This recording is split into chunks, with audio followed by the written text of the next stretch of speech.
Welcome back to Arise and Shine. Glamour is a timeless quality, and many African-American stars of the past captured it to perfection.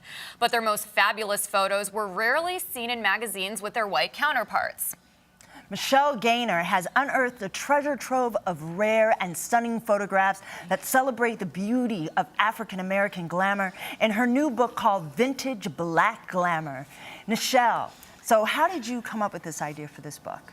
It's beautiful. Thank you so much. I was inspired by two of my aunts. One aunt, Mildred Taylor, did some local modeling in Newark, New Jersey. There was a whole circuit of local modeling and beauty pageants, and she participated in that. So originally I went to the library looking for her picture, just trying to find more information.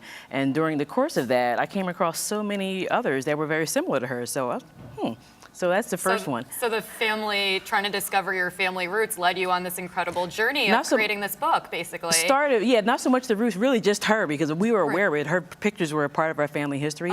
But the roots part, the second aunt I found because she was in our family reunion booklet and researching, again, doing more research for a novel this time. Right. I came across her picture and I thought, oh my goodness, isn't this my aunt? I ran out the library, the Schomburg in Harlem, to call my cousin and say, hey, isn't this our aunt who sang with Duke Ellington? And amazing. And so tell us, why do you believe this book is so important?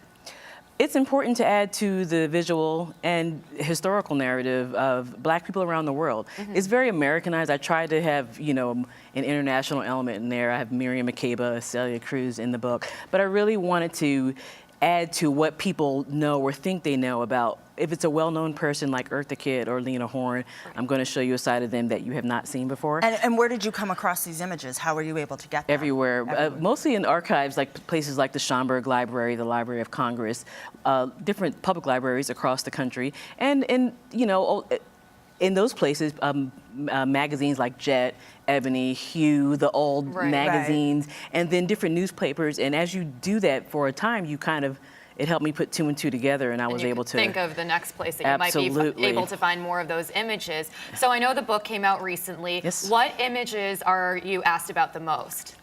So many of them. There is one picture that opens the book with Salika Lizevsky, her name. It's a picture taken in France in 1891. And it's a very striking image. And people, this is her right here. People are stunned. Some fans say that Janelle Monáe reminds them of her, absolutely. that visual aesthetic, because it's 1891, but it looks like it could have been taken in 1991. This stunning woman in full riding gear. So it's definitely the haute couture. Absolutely. And one of the things we talked about too was Billie Holiday. You were showing like a difference, because I just came across her picture of showing her at a different perspective than people would know her for, and that's people are used to seeing Billie Holiday miserable, and I'm not saying she didn't have challenges in her life, but she had a full life, like so many people. She died young, but look at how much she lived in there. People still talk about her and know her today.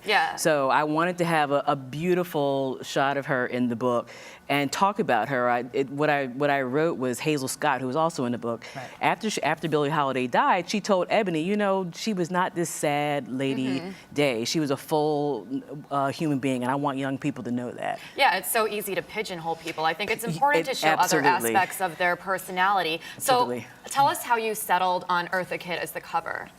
There were a lot of different covers, but Eartha Kitt was perfect because of who she was inside and out. She was stunning, visually stunning, but inside she was also stunning. She was a great woman, multilingual. She was very intelligent. I had the privilege of meeting her and interviewing her once. She's very nice to me, very professional, in her late 70s by that time, and doing kicks, her knee was up to here.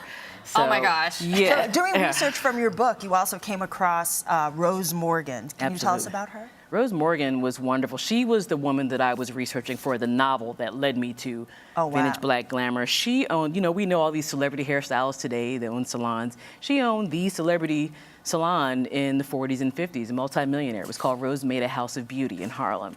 Lena Horne went there. They were Ethel Waters was one of her clients, and that's how she got into there. So anyone who was everyone went to her salon in Harlem. She had her own cosmetics line, model, she had fashion shows, she did the whole circuit. It's always those salon people that know everybody, right? I mean, it's really true even today. So let's talk about some of these images. Rain and I are so excited. Shirley Bassey, let's start there. Oh, love Shirley. Shirley Bassey. I love her. There's a picture of her. The picture of her in the book. She's with a designer. I believe his name is Donald or Daniel. I always forget. But he's basically adjusting this dress on her that he designed. That's and so neat. I had to have her in there, especially after she appeared on the Oscars last year and killed it. And I wanted people to understand that she's been killing it for a minute now. Right. Yeah, and I like that it was kind of like a behind-the-scenes look at what goes on, you know. It's stunning. I love We it. don't get to, and I think you had Lena Horne.